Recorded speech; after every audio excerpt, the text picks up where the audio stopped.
All എല്ലാവർക്കും reader ലൈഫിൻ്റെ പുതിയ വ്ളോഗിലേക്ക് സ്വാഗതം. ഞാനിന്ന് നിങ്ങളോട് പറയാൻ പോകുന്ന വിശേഷം അത്ര രസമുള്ള വിശേഷമൊന്നുമല്ല. ഒരു മെമ്മറിയാണ് ഷെയർ ചെയ്യാൻ പോകുന്നത്. എന്താണെന്ന് വെച്ച് കഴിഞ്ഞാൽ കഴിഞ്ഞ വർഷം ഇതേ ഡേറ്റിലാണ് ഞങ്ങൾ കാനഡയിലോട്ട് നമ്മളുടെ ജേർണി ആരംഭിക്കുന്നത്. അതായത് ഞങ്ങൾ ഇതേ ഡേറ്റിലാണ് കാനഡയിൽ കാല് കുത്തുന്നത്. അപ്പം ആ ഓർമ്മകളൊന്ന് ഷെയർ ചെയ്യാൻ വേണ്ടിയിട്ടാണ് ഞാനിപ്പോൾ ഈ വ്ളോഗ് ചെയ്യുന്നത്. പിന്നെ ഞാൻ എൻ്റെ ഹസ്ബൻഡിൻ്റെ അടുക്കൽ ഇതുപോലെ നമ്മൾ കാനഡയിൽ പോയത് കഴിഞ്ഞ വർഷം ഇതേ ദിവസമാണെന്ന് പറഞ്ഞപ്പോഴത്തേക്കും പുള്ളി പറഞ്ഞു, എന്തിനാ വെറുതെ ഈ മോശം കാര്യങ്ങളൊക്കെ ഓർമ്മിപ്പിക്കുന്നത്, എനിക്കതിനെക്കുറിച്ച് തീരെ ഓർക്കാൻ താല്പര്യമായിരുന്നു. പക്ഷേ ഞാൻ ഇരുന്നിങ്ങനെ ആലോചിച്ചപ്പോഴത്തേക്കും എനിക്കതങ്ങനെ അങ്ങോട്ട് മറക്കാൻ പറ്റുന്നില്ല എന്ന് വെച്ച് കഴിഞ്ഞാൽ നമ്മളൊരു 2 വർഷത്തെ അധ്വാനത്തിൻ്റെ ഫലമായിട്ടാണ് കാനഡയിലോട്ട് എത്തുന്നത്. ആ പ്രോസസ്സ് തന്നെ ഒരുപാട് ലെങ്തിയാണ്. എൻ്റെ മോൾക്ക് 6 മാസം പ്രായമുള്ളപ്പോൾ നമ്മൾ തുടങ്ങിയ പ്രോസസ്സായിരുന്നു. അവൾക്ക് ഒരു 2 വയസ്സ്, രണ്ടാമത്തെ ബർത്ത്ഡേ കഴിഞ്ഞപ്പോഴത്തേക്കാണ് നമുക്ക് എല്ലാം സെറ്റാകുന്നത്. നമ്മൾ അങ്ങോട്ട് യാത്ര പുറപ്പെടുന്നു. അപ്പോൾ അത്രയും എഫേർട്ട് എടുത്തൊരു സംഭവം നമുക്ക് അങ്ങനെ അങ്ങോട്ട് മറന്നു കളയാൻ പറ്റത്തില്ലല്ലോ. പിന്നെ അവിടെ നിന്ന് കിട്ടിയൊരു എക്സ്പീരിയൻസ്, എന്തൊക്കെ പറഞ്ഞാലും ഗുഡാണെങ്കിലും ബാഡാണെങ്കിലും അവിടെ നിന്ന് കിട്ടിയൊരു എക്സ്പീരിയൻസ് അതൊരു വലിയ എക്സ്പീരിയൻസ് തന്നെയാണ്. അപ്പം അതൊക്കെ ജസ്റ്റ് ഒന്ന് നിങ്ങളോട് പങ്കുവയ്ക്കാമെന്ന് വിചാരിച്ചിട്ടാണ് ഈ വ്ളോഗ് ചെയ്യുന്നത്. പിന്നെ അതുപോലെ തന്നെ ഒരുപാട് ആൾക്കാർ എൻ്റെ കനേഡിയൻ വ്ളോഗിൻ്റെ താഴെ വന്നിട്ട് കമൻറ്റ് ഇടാറുണ്ട്, നിങ്ങളുടെ ഹസ്ബൻഡിന് ഹെൽത്ത് ഇഷ്യൂ വന്നില്ലായിരുന്നെങ്കിൽ നിങ്ങളും അവിടെ നിൽക്കത്തില്ലായിരുന്നു, നിങ്ങൾ തിരിച്ചു പോരുമായിരുന്നു എന്നൊക്കെ പറഞ്ഞിട്ട് കമൻറ്റ് ഇടാറുണ്ട്. അപ്പോൾ ഞാൻ വിചാരിച്ചു എന്നാൽ പിന്നെ അതിനും കൂടെ ഉള്ളൊരു മറുപടി കൊടുത്തേക്കാമെന്ന് എഴുതി. അപ്പം ആദ്യം അതിനുള്ളൊരു മറുപടി പറഞ്ഞിട്ട് തുടങ്ങാം. എൻ്റെ ഹസ്ബൻഡിന് ഹെൽത്ത് ഇഷ്യൂ വന്നില്ലായിരുന്നെങ്കിലും ഞങ്ങൾ ഇങ്ങോട്ട് തിരിച്ചു വരായിരുന്നു. കാരണം നിങ്ങൾ ഇവിടെ അല്ലെങ്കിൽ കാനഡയിൽ പോകാത്ത ആൾക്കാർ വിചാരിക്കുന്ന കാനഡയല്ല റിയൽ കാനഡ എന്ന് പറയുന്നത്. നമ്മൾ കാണുന്നത്, നമ്മുടെ നാട്ടിൽ നിന്ന് കാണുന്നത് വലിയ പൈൻ മരങ്ങളും എന്താ പറയുക ഓറഞ്ച് കളറിലെ ലീവ്സും ഒക്കെയുള്ള വളരെ മനോഹരമായിട്ടുള്ള കാനഡയാണ് കാണുന്നത്. അപ്പോൾ അത് കാണുമ്പോഴത്തേക്കും നമ്മൾ വാ അടിപൊളിയാണല്ലോ എന്ന് വിചാരിച്ചിട്ടായിരിക്കും നമുക്ക് പോകാനുള്ളൊരു താല്പര്യം കൂടുന്നത്.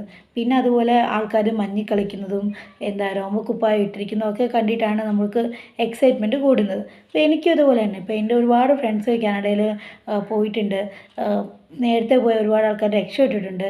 അപ്പോൾ അങ്ങനെ വന്നിട്ട് നമുക്കും തോന്നി കുഴപ്പമില്ല, നമുക്ക് ആ രാജ്യത്ത് പോയി കഴിഞ്ഞാൽ നമുക്ക് നല്ലതാണ്, PR കിട്ടും, പിന്നെന്താ പറയുക കുട്ടിയുടെ ഭാവിക്ക് നല്ലതാണ്, നമുക്ക് അടിപൊളിയായിട്ട് സെറ്റിലാകാം എന്നൊക്കെയുള്ള ആഗ്രഹത്തിൻ്റെ പുറത്താണ് ഞങ്ങളും അങ്ങോട്ട് പോകുന്നത്. അപ്പം പോകുന്നതിന് മുമ്പ് ഞാൻ എൻ്റെ അവിടെയുള്ള ഫ്രണ്ട്സ്, അതായത് റീസെൻ്റായിട്ട് പോയിട്ടുള്ള ഫ്രണ്ട്സിനോടൊക്കെ എങ്ങനെയുണ്ട് ലൈഫൊക്കെ സെറ്റായോ എന്നൊക്കെ ചോദിക്കുമ്പോഴത്തേക്കും അവർ ഒന്നെങ്കിൽ ഒരു ഒഴുക്ക മറുപടി പറയും, അല്ലെന്നുണ്ടെങ്കിൽ അവർ ഒന്നും പറയത്തില്ല. അപ്പോൾ അങ്ങനെ ചെയ്യുമ്പോഴത്തേക്കും നമ്മൾ വിചാരിക്കുന്നത് എന്താണ്, ഇവരവിടെ ചെന്നു രക്ഷപ്പെട്ടു, അതുകൊണ്ട് ഇനി നമ്മളങ്ങോട്ട് ചെന്ന് കഴിഞ്ഞാൽ അവർക്ക് അസൂയയും കുശുമ്പൊക്കെ ഇളകിയിട്ട് അവർ മറുപടി പറയാത്തതാണെന്നല്ലേ വിചാരിക്കുന്നത്. പക്ഷെ സത്യം പറഞ്ഞാൽ അങ്ങനെയൊന്നുമല്ല. അവരവിടെ ചെന്നിട്ട് നല്ല കട്ട സ്ട്രഗിളിങ്ങാണ്. എന്ന് വെച്ചാൽ പോലെ നല്ല ഒന്നാന്തര സ്ട്രഗിളിങ്ങാണ്. അപ്പോൾ അതുകൊണ്ടാണ് അവർ പറയാതിരിക്കുന്നത്. പറഞ്ഞു കഴിഞ്ഞാൽ നമ്മൾ സ്വാഭാവികമായിട്ടും ഇവർ നെഗറ്റീവാണ് അല്ലെങ്കിൽ നമ്മൾ വരാതിരിക്കാൻ വേണ്ടിയിട്ട് അവർ പറയുന്നതാണെന്നല്ലേ വിചാരിക്കത്തുള്ളൂ. ഞാനങ്ങനെ വിചാരിച്ചിട്ടുണ്ട്. ഇപ്പം ഞാൻ ചോദിച്ചിട്ട് എൻ്റെ അടുക്കൽ ഇങ്ങോട്ട് അവിടുത്തെ റിയാലിറ്റി പറഞ്ഞ ആൾക്കാരുടെ അടുക്കൽ ഞാൻ മിണ്ടായിരുന്നിട്ടുണ്ട്. ഇവർ ചുമ്മാ പറയുന്നതാണ്, അവിടെ പോയിട്ട് എത്ര ഒരു രക്ഷപ്പെട്ടിട്ടുണ്ട്, ഇവർക്ക് അസൂയ കൊണ്ടാണ് അവർ പറയുന്നതെന്ന് പറഞ്ഞിട്ട് ഞാൻ പിന്നെ അവരോട് സംസാരിക്കാതിരുന്നിട്ടുണ്ട്. നിങ്ങൾ ഇത്ര നെഗറ്റീവ് പറയരുതെന്നൊക്കെ പറഞ്ഞിട്ട് മിണ്ടാതിരുന്നിട്ടുണ്ട്. പക്ഷേ അവിടെ ചെന്ന് കഴിഞ്ഞപ്പോഴാണ് അവർ അതിൻ്റെ വളരെ കുറച്ച് ശതമാനം മാത്രമേ പറഞ്ഞിട്ടുള്ളൂ നമുക്ക് മനസ്സിലാവുന്നത്.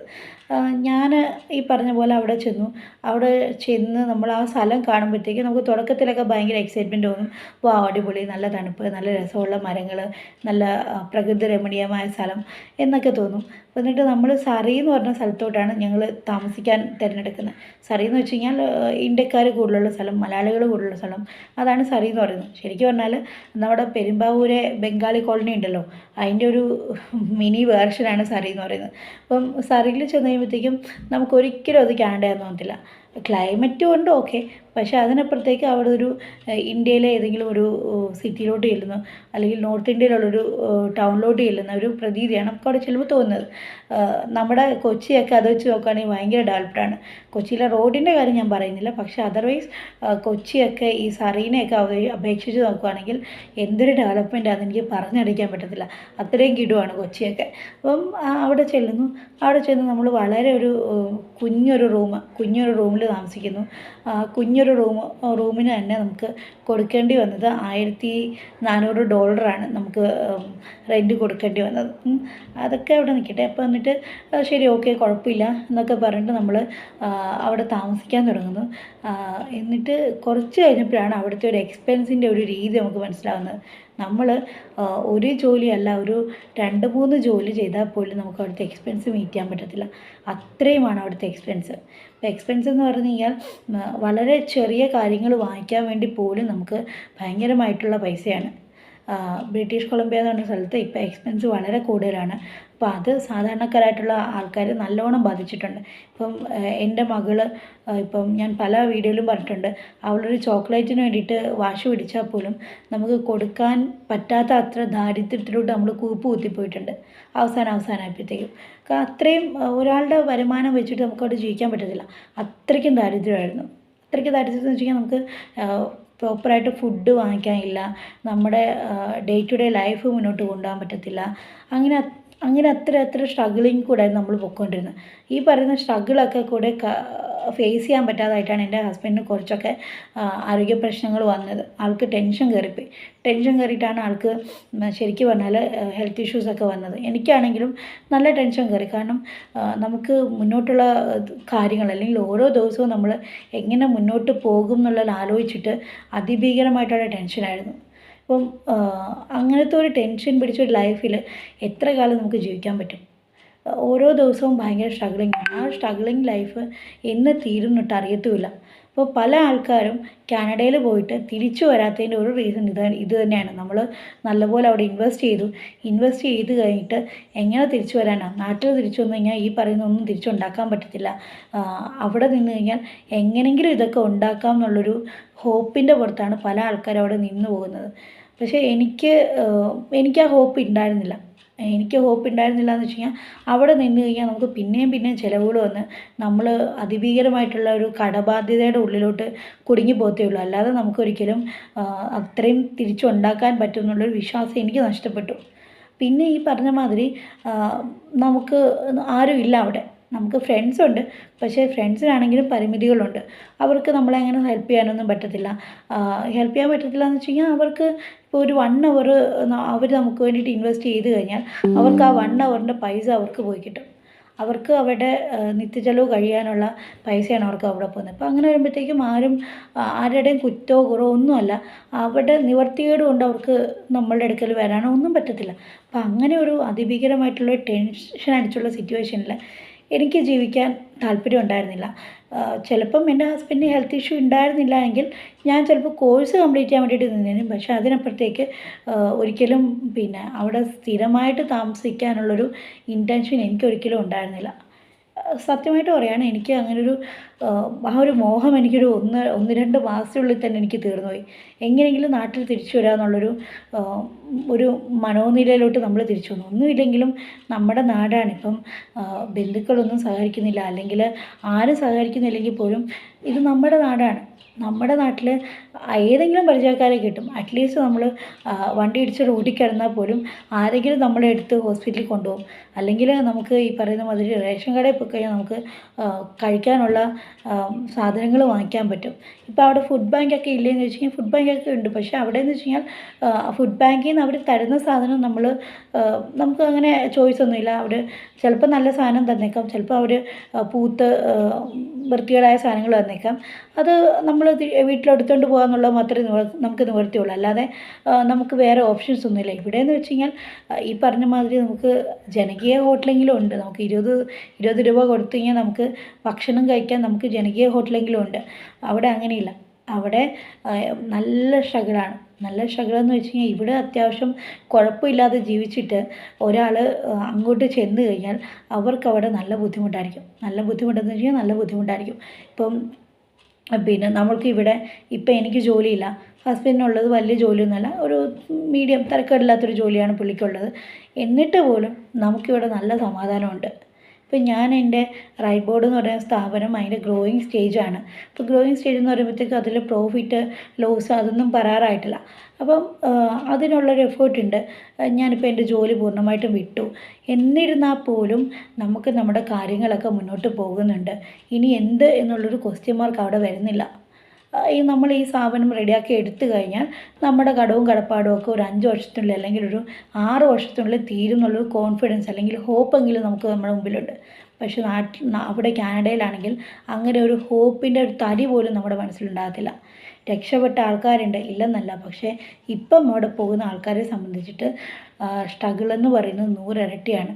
പിന്നെയും അവിടെ പിടിച്ചു നിൽക്കുന്നത് ഈ പറഞ്ഞ പോലെ തിരിച്ചു വന്നാലുണ്ടാകുന്ന പ്രത്യാഘാതങ്ങളെ ഫേസ് ചെയ്യാനുള്ളൊരു ധൈര്യമില്ല. അതല്ലെങ്കിൽ ബന്ധുക്കൾ മിണ്ടാതെ ഇരിക്കും, അല്ലെങ്കിൽ അവർ സഹകരിക്കാതിരിക്കും, അങ്ങനെയുള്ള പേടി കൊണ്ട്, അതും അല്ലെങ്കിൽ അഭിമാനബോധം കൊണ്ട്. ഇതുകൊണ്ടാണ് ആൾക്കാരവിടെ പെട്ട് പിടിച്ചിരിക്കുന്നത്. എനിക്ക് ഈ പറയുന്ന കാര്യങ്ങളൊന്നും എനിക്ക് വലിയ പ്രശ്നമില്ലാത്തതുകൊണ്ടാണ് ഞാൻ തിരിച്ചു വന്നത്. ഈ പറയുന്ന നമുക്കൊരു കഷ്ടപ്പാട് വരുമ്പോൾ അല്ലെങ്കിൽ നമുക്കൊരു പ്രശ്നം വരുമ്പം നമ്മുടെ കൂടെ നിൽക്കുന്നവരെ മാത്രമേ നമുക്ക് ബന്ധുക്കൾ എന്ന് പറയാൻ പറ്റത്തുള്ളൂ. അല്ലാതെ നമുക്ക് നല്ല കാലം വരുമ്പോൾ മാത്രം നമ്മുടെ കൂടെ നിൽക്കുകയും അല്ലാത്തപ്പോൾ നമ്മളെ തള്ളിക്കളയുകയും ചെയ്യുന്നവരെ ഞാൻ ഒരിക്കലും റിലേറ്റീവ്സായിട്ട് കൂട്ടാറില്ല. ഇനിയിപ്പം എൻ്റെ മുന്നോട്ടുള്ള യാത്രയിൽ ആരാണ് എൻ്റെ റിയൽ റിലേറ്റീവ്സ് അല്ലെങ്കിൽ ആരാണ് നമ്മുടെ ഒപ്പം ഉണ്ടാകുന്നുള്ളത് നമുക്ക് കൃത്യമായിട്ട് മനസ്സിലായി. അപ്പം ആ ഒരു ഇത് വെച്ചിട്ടേ ഇനി മുന്നോട്ടാണെങ്കിലും പോകത്തുള്ളൂ. അവരെ നമ്മൾ പൂർണ്ണമായിട്ടും എനിക്കൊരു നല്ല കാലം വന്നു കഴിഞ്ഞാൽ ഞാൻ അവരെ അകറ്റി നിർത്തത്തേ ഉള്ളൂ, അല്ലാതെ ഒരിക്കലും കൂടെ കൂട്ടത്തില്ല. പിന്നെ അതുപോലെ തന്നെ നമ്മുടെ പേരൻസ് അല്ലേ, അവർക്ക് മനസ്സിലാവുന്നെങ്കിൽ മനസ്സിലാവട്ടെ, ഇല്ലെങ്കിൽ വേണ്ട. നമ്മളവിടെ അനുഭവിച്ച സ്ട്രഗിളും കാര്യങ്ങളും ഒക്കെ നമുക്ക് കുറച്ചൊക്കെ പറഞ്ഞ് മനസ്സിലാക്കിക്കാൻ പറ്റും. പിന്നെ നമുക്ക് ആരെയും കൺവിൻസ് ചെയ്യാനൊന്നും പറ്റത്തില്ല. അവർക്ക് അതിൻ്റെ ഒരു ഇൻറ്റൻസിറ്റി എന്ന് മനസ്സിലാവുന്നു, ഓക്കെ, അന്ന് അവർ മനസ്സിലാക്കിയാൽ മതി. അതിനപ്പുറത്തേക്ക് അവരെ അങ്ങനെ കൺവിൻസ് ചെയ്യാൻ പോകേണ്ട ആവശ്യങ്ങളൊന്നുമില്ല. നമ്മളവിടെ കിടന്ന് നരകജീവിതം അനുഭവിക്കണോ അതോ ഇവിടെ വന്ന് മനസ്സുമാനായിട്ട് ജീവിക്കുന്നതാണോ നല്ലതെന്നുള്ളത് അവർക്ക് ഡിസൈഡ് ചെയ്യാം. പിന്നെ നമ്മൾ തൃപ്തിപ്പെടുത്തേണ്ടത് നമ്മുടെ മനസ്സാക്ഷിയാണ്. എനിക്കിപ്പോൾ എൻ്റെ മനസ്സാക്ഷിക്കും എൻ്റെ മനസ്സിനും നല്ല സമാധാനമുണ്ട്, നല്ല സ്വസ്ഥതയുണ്ട്. നമുക്ക് സ്വസ്ഥമായിട്ട് കയറി കിടക്കാൻ ഒരു വീടുണ്ട്, നമുക്ക് ജീവിച്ചു പോകാൻ പറ്റുന്നത്ര വരുമാനമുണ്ട്. അതിൻ്റെയൊക്കെ ആവശ്യമുള്ളൂ. അല്ലാതെ അവിടെ പോയിട്ട് ഈ പറയുന്ന കക്കൂസ് കഴിയും അല്ലാത്ത ജോലികൾ ചെയ്തും പൈസ ഉണ്ടാക്കി ജീവിക്കേണ്ട ആവശ്യമുണ്ടെന്ന് എനിക്ക് തോന്നുന്നില്ല. അതുകൊണ്ടും കൂടിയാണ് ഞാൻ തിരിച്ചു വന്നത്. അല്ലാതെ ഒരിക്കലും ഹസ്ബൻഡിൻ്റെ ആരോഗ്യ പ്രശ്നം കൊണ്ട് മാത്രമല്ല. അതുകൊണ്ട് നമുക്ക് ഇമ്മീഡിയറ്റ് ആയിട്ട് തിരിച്ചു വരേണ്ടി വന്നു. പക്ഷേ അല്ലാന്നുണ്ടായിരുന്നെങ്കിൽ ഞാൻ ഉറപ്പായിട്ടും തിരിച്ചു വന്നേനെ. 100% ഉറപ്പാണ്. ഞാൻ ഒരിക്കലും അവിടെ താമസിക്കത്തില്ല. ഇപ്പോൾ എനിക്ക് PR വെച്ച് നീട്ടിയാൽ പോലും ഞാൻ അവിടെ താമസിക്കത്തില്ല. കാരണം എനിക്ക് അവിടുത്തെ കൾച്ചറും അവിടുത്തെ സ്റ്റൈലും എനിക്ക് പറ്റത്തില്ല. എനിക്ക് പറ്റാത്തതുകൊണ്ട് ഞാൻ അവിടെ നിൽക്കാൻ എനിക്ക് ഒട്ടും താല്പര്യമില്ലാത്തതുകൊണ്ട് ഞാൻ തീർച്ചയായിട്ടും തിരിച്ചു വന്നേനും. കാനഡ എന്ന് പറയുന്ന രാജ്യം നമ്മൾ കാണുന്ന സ്വപ്ന രാജ്യം മാത്രമാണ്. അല്ലാതെ അത് റിയലായിട്ട് കാണുമ്പോഴത്തേക്കും അതൊരു എന്താ പറയുക, അത്ര നമ്മൾ ഇവിടെ കാണുന്ന സ്വപ്നരാജ്യത്തിൻ്റെ ഭംഗിയും കാര്യങ്ങളും ഒന്നുമില്ല. ഭംഗിയെന്ന് ഞാൻ ഉദ്ദേശിച്ചത് കാണാൻ നല്ല ഭംഗിയാണ്, അടിപൊളി സ്ഥലമാണ്. പക്ഷേ ജീവിക്കാൻ അത്ര ഭംഗിയൊന്നും അവിടെയില്ല. ജീവിക്കാൻ നമ്മുടെ നാട് തന്നെയാണ് സ്വർഗം. അവിടെ ഇടിച്ച് ചൂടും കാര്യങ്ങളൊക്കെ ഉണ്ടെങ്കിലും കുഴപ്പമില്ല, നമ്മുടെ നാട് തന്നെയാണ് എന്തുകൊണ്ട് സ്വർഗം. ഇനിയാണെങ്കിലും ഞാനൊരു മൈഗ്രേഷനെക്കുറിച്ച് ഞാൻ ചിന്തിക്കത്തില്ല. കാരണം എനിക്ക് മതിയായതുകൊണ്ട് ഞാൻ നമ്മുടെ നാട്ടിൽ നിന്ന് എങ്ങനെ ഡെവലപ്പ് ആകാമെന്നുള്ള കാര്യങ്ങൾ മാത്രമേ നോക്കത്തുള്ളൂ. അപ്പം എല്ലാവർക്കും നല്ലൊരു ദിവസം ആശംസിക്കുന്നു. നമ്മുടെ വ്ളോഗ് ഇഷ്ടപ്പെടുകയാണെങ്കിൽ തീർച്ചയായിട്ടും ലൈക്ക് ചെയ്യണം, സബ്സ്ക്രൈബ് ചെയ്യണം. അടുത്ത വ്ളോഗിൽ കാണുന്നതുവരെ എല്ലാവർക്കും ബൈ ബൈ.